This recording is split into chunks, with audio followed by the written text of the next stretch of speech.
Women are a necessary evil, or so the famous old proverb says. Pandora, the first woman on earth, created by a male god, Hephaestus, on the order of a male god, Zeus, as the wife for a male, Epimetheus, was perhaps not the ideal first love. She famously opened that box, in fact a jar, back in the days of ancient Greece, letting all of the evil into the world. From her is the race of women and female kind. Of her is the deadly race and tribe of women who live amongst mortal men to their great trouble. No helpmates in hateful poverty, but only in wealth. From Hesiod's Theogony, 8th to 7th century BC. Eve, the first woman on earth, created by a male god from a man's rib, as the gift for a male, Adam, was also not without flaws. She sought the tree of knowledge and famously bit into that apple in the Garden of Eden, ending paradise and letting, you guessed it, all the evil into the world. And the Lord God said unto the woman, "What is this that thou hast done?" Genesis. Perhaps if Adam had met some Greeks, he would have known what was coming. Eve and Pandora were the first bad girls, and ever since, women have been linked in the popular consciousness with the concept of sin and their sins with sex. Mae West once quipped that there are no good girls gone bad, only bad girls found out. And she has a point, if you consider that Eve's sin was to eat from the tree of knowledge. The good girl standard then of passivity, obedience, lack of curiosity about flora and fauna, including speaking snakes, and a general disinterest in knowledge would surely make being a good girl a near impossibility, and not much fun by the sounds of it. If you believe women to be morally weak, as did Freud, who wrote that we possess little sense of justice, or the Greek philosopher Plato, who in Timaeus offers that women are the reincarnation of men who have lived evil lives, and as such are morally flawed, well, no wonder women can't be trusted, and men need to be ashamed of their emotions, as they so often lead them to women and therefore to their own demise. Sherlock Holmes, that popular fictional character of great logic and high intelligence, was very clear on the matter of that other gender. Women are never to be entirely trusted, not the best of them, he warned. Women exist at the peril of men like Holmes. In a perfect world, they are best avoided. But as things stand, wise men know that women are a necessary evil, because although a male god reportedly birthed the world, these days it's women who tend to have the monopoly on the birthing of humans. In 1893, famed criminologist Cesare Lombroso wrote in La Donna Delinquenta, The Criminal Woman, that women's evil tendencies are more numerous and more varied than men's, but usually these remain latent. When awakened and excited, however, these evil tendencies lead to proportionately worse results. Just what qualifies as worse is perhaps subjective, though, as men are 10 times more likely to murder than are women, and among that most extreme and frightening of killers, the serial killer, women are exceedingly rare. Over 91% of serial killers are male, and those who are women are far less likely to torture, rape, beat, mutilate, or dismember their victims. Men are not only over 90% of those who kill, but they are also far more likely to be murdered themselves. In 2010, in Australia, males between the ages of 15 and 24 were more than twice as likely to be murdered as females in the same age group. Overwhelmingly, the killers of these young men were other men. You know what they say, men are their own worst enemies. Except they aren't, of course. Deadly is the female, you see. The downfall of man is not men. Man must beware of the ultimate danger, the evil woman. She brought all of the evil into the world, and she's not finished yet. The femme fatale could be lurking around any corner, usually with killer pins, just waiting to put her hooks in. Even the most highly trained and experienced military men are not immune. The head of America's Central Intelligence Agency, 4-star General David Petraeus, was, according to evangelist Pat Robertson, just being a man when he had an affair with biographer Paula Broadwell, an affair that ultimately led to his resignation late last year. Though both were married, Broadwell was widely accepted as a predatory femme fatale who got her claws into Petraeus. That's a real quote from the media. Petraeus, on the other hand, according to the Washington Post, the general who was 2 decades her senior, simply let his guard down. The femme fatale can be fatal to helpless generals like Petraeus, or their careers at least. I have a long-standing fascination with the femme fatale, that popular of evil woman archetypes, that ruthless woman, temptress, and femme fatale icon of social and criminal rebellion. I love the bad girls of early detective novels and film noir, so it is perhaps unsurprising that I wanted to believe in the existence of a cool blonde with immaculate Veronica Lake waves in her hair and unsmudged red lipstick, reclining glamorously with one leg over the arm of her chair, cigarette held elegantly in one hand, and a Saturday Night Special in the other. Aiming it, of course, at her surprised male victim. But what I've found in a decade and a half of crime research surprised me, and to be honest, disappointed me a little as well. Far from the femme fatales of fiction, the case studies of real female outlaws and criminals were filled with stories of women who thieved to eat or to feed drug dependencies, or were arrested for bigamy, prostitution, performing illegal abortions, or simply being pregnant and unmarried, like many of the convict women who were shipped to Australia's notorious female factories in the 19th century. In 1828, for instance, Prudence Clare was sent to the female factory in Tasmania, then Van Diemen's Land, for, quote, being unable from pregnancy to be any longer of service to her master, unquote. The children of these women were taken away from them once they were weaned, and many of them died. Perhaps if irresistible femme fatales didn't exist, we'd need to invent them.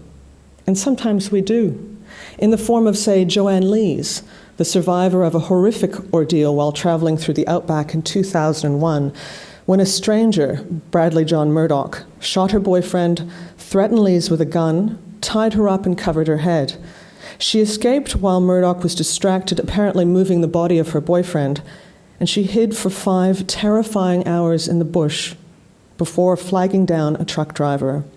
After surviving something so unthinkable, she was wrongly portrayed by many as a cunning and unfeeling femme fatale who murdered her boyfriend and lied to cover up her crime.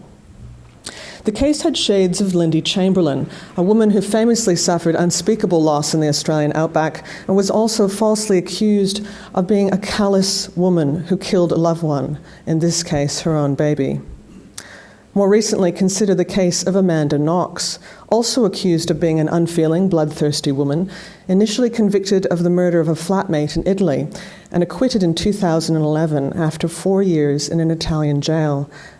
Despite what is widely considered to be a profoundly flawed case against her, Knox may now face yet another trial. In the meantime, international media continue to brand her Foxy Knoxy and write about her supposedly perverse sexual appetite, like British newspaper The Observer, who wrote in 2011 that Knox knew it seemed no boundaries, leaving a vibrator in a transparent wash bag and enjoying one-night stands. As if engaging in consensual sex and possessing a vibrator are now obvious signs of having a lack of boundaries, or by implication, a lack of morals, enough to kill perhaps, The Observer's Tobias Jones seems to suggest. One struggles to imagine how, say, possession of a lube or condoms might implicate a man as a wanton murderer. In each of these cases, Chamberlain, Lees, and Knox, the suspicious woman was young and attractive. They fit the femme fatale role a little too well, particularly the unmarried Lees and Knox. Now, don't get me wrong, women do kill. Women do commit all kinds of crimes, some of them quite horrific. You could say then that evil women do, in fact, exist, just not quite as we imagine them. Take Sydney's own larger-than-life underworld criminals Sly Grogger Kate Lee and brothel Madam Tilly Devine, prominent figures in the razor wars of the 1920s and 30s. Despite the reality of these women's lives and the plethora of images and documents we have, when it came time to portray them on television, these notoriously tough women were depicted once again as femme fatale-style beauties. Kate Lee was even introduced to viewers of Channel 9's Underbelly Razor series, nude in the bath. supplying us with a flash of breast as she emerged from the tub. It went like this. A camera zoomed in on a beautifully pedicured foot and panned up a shapely leg. "Hang on to your hats," the voiceover said. "It's not going to be pretty." But it was, of course. Had Razor's Queen Kate looked more like the woman herself, heavy set, with belly and breasts thrust forward under a pleased grin, seeming to wear her extra weight luxuriously and with pride, that opening sequence in the bath would have been very powerful indeed, though in a different way.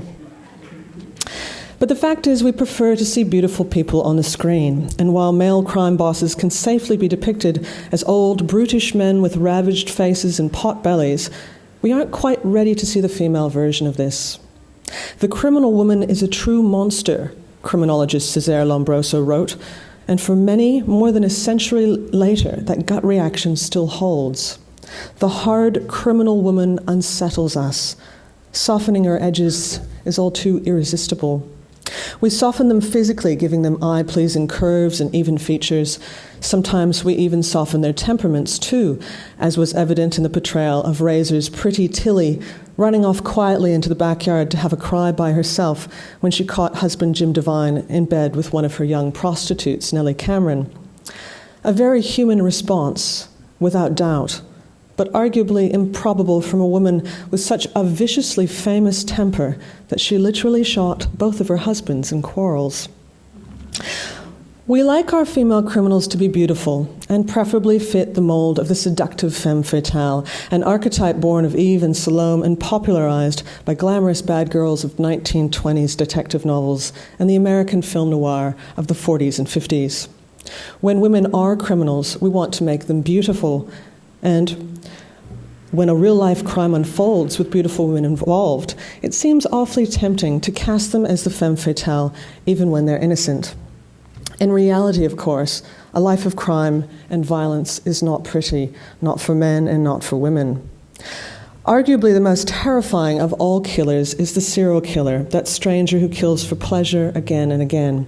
In popular culture, the female serial killer was perhaps most famously portrayed by Sharon Stone as Catherine Trammell in Basic Instinct, that 1992 blockbuster. She was a bisexual beauty who bedded her male victims and then stabbed them to death with an ice pick. Her real-life equivalent would be Australian Catherine Knight, a victim of appalling sexual abuse as a minor who grew into a violent woman and, in 2000, at the age of 44, had sex with her partner John Price, then stabbed him repeatedly in bed, skinned him, decapitated him, hung his hide on a hook, and put slices of his buttocks in a pot in the oven to cook. Catherine was found asleep at the blood-soaked crime scene and never had the opportunity to kill again. U.S. prostitute Eileen Wuornos, on the other hand, did. She murdered 7 men and was put to death by lethal injection, aged 46.